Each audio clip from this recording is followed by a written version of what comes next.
People ask, what's it going to take to succeed? And the ultimate answer I give them is ownership. Leaders, from emerging leaders to those in VP and C-level positions, taking ownership, full responsibility for achieving success is the most important thing that leaders could do, should do. But most leaders won't actually choose to do it.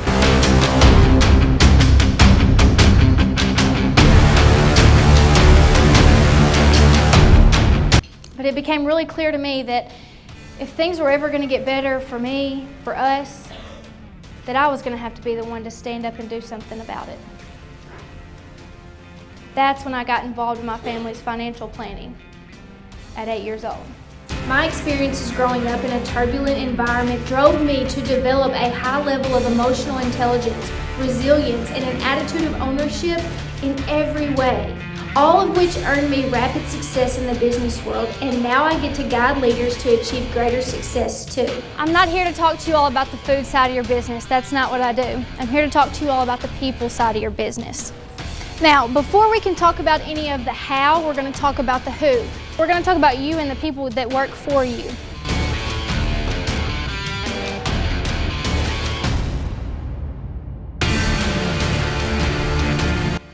Difference in a manager and a leader. Management can be very black and white.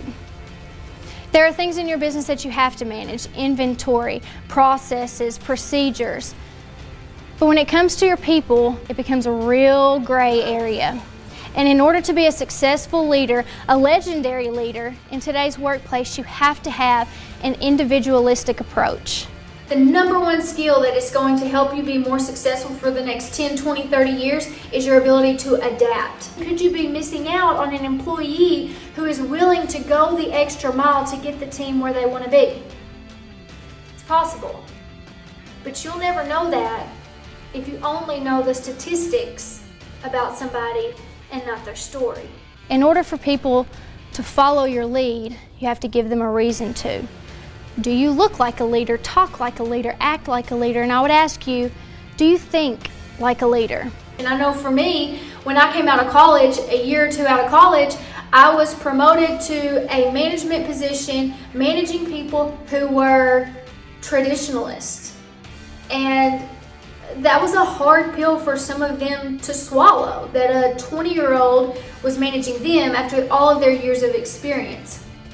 Now, what I wish I knew then is that I could understand where they're coming from and be more sympathetic to why they would feel the way they did, and then adjust the way I communicated and interacted with them so that there wouldn't be so much of a rub. And maybe for you, if you're managing people from those older generations, maybe it's time to just have an open conversation. Maybe that would improve your leader-employee relationship, which always improves performance. Leaders who understand exactly how to navigate the specific challenges in today's world on a daily basis, whether in a team setting or one-on-one, those leaders can radically improve both individual and organizational performance.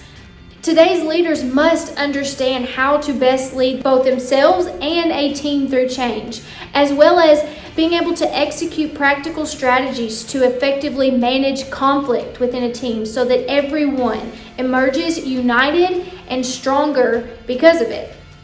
And finally, leaders must successfully empower employees. That leads to an improved company culture, better engagement, higher employee retention, and higher performance. So, what's it going to take for today's leaders to be successful? Ownership.